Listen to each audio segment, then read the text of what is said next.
So you have less than a month until the portal closes. So that decision has to be made quickly. Yes, they've been in contact with people, but how far have they whittled that list down to, okay, we're really only focusing on these couple players, and maybe in a situation where this doesn't pan out, well, then you have to broaden that field again, and you need time to be able to land guys. Because here's the thing, Christian, real quick, is the team as it stands right now, all of this we can say about Mikey.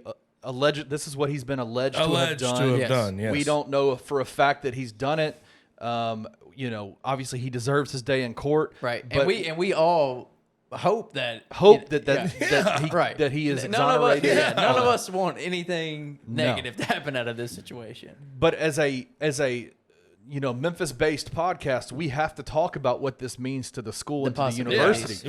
We don't want to sound morbid, no, but it's just the truth of it. Or like we don't care about Mikey Williams, the person. We care. Like we want to see this kid succeed, but we got to move on past that for a second. This roster makeup, the way that it is right now, is fully dependent on Mikey Williams being there and being a person who is a contributor this year. He's not coming in as if he works out, he works out. Right. So Penny's got choices to make. Quickly. Too. Yeah, I mean, I would say you have to cut ties. Just because of the timing of everything? Just because of the time. I mean, you just don't have that time to wait because, like you're saying, what if those issues do linger? And then it's like, well, we don't know if he's even going to be able to come And then now if JJ decides later, hey, I want out of my NLI, like, okay, we can release you, and then we have more roster spots that we have to deal with from there. So there's so many question marks and variables here, and there's still so much talent in the portal that it just feels like... You got to take advantage now. Right. It feels like as a program, we're talking about just for the University of Memphis basketball program, that feels like it's probably the best choice at this point in time because if he's not going to be here, someone has to have that role. And it's tough because folks that they're going to try to go after have been getting reached out to schools two schools for like what 2 months now. Like that's a tough hill to climb. I don't doubt Penny Hardaway can climb it. If there's anyone that can never do in my life would I doubt that. But that's still, I mean, that's tough. Yeah, that's tough. So you have to decide. That's what I'm saying. You have to act quickly, quick, fast, and in a hurry. And again, not to sound morbid, but for the sake of trying to figure out what you're going to do. Yeah.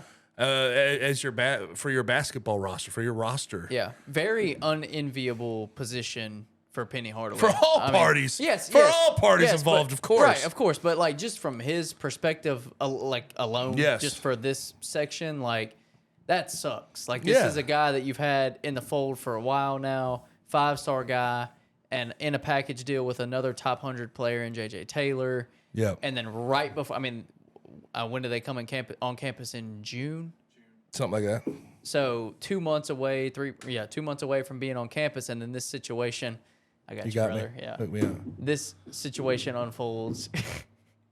I'm closing it. You can put it down. Okay. This situation unfolds, and it's like this is someone that you've been planning to have on your roster for a while now.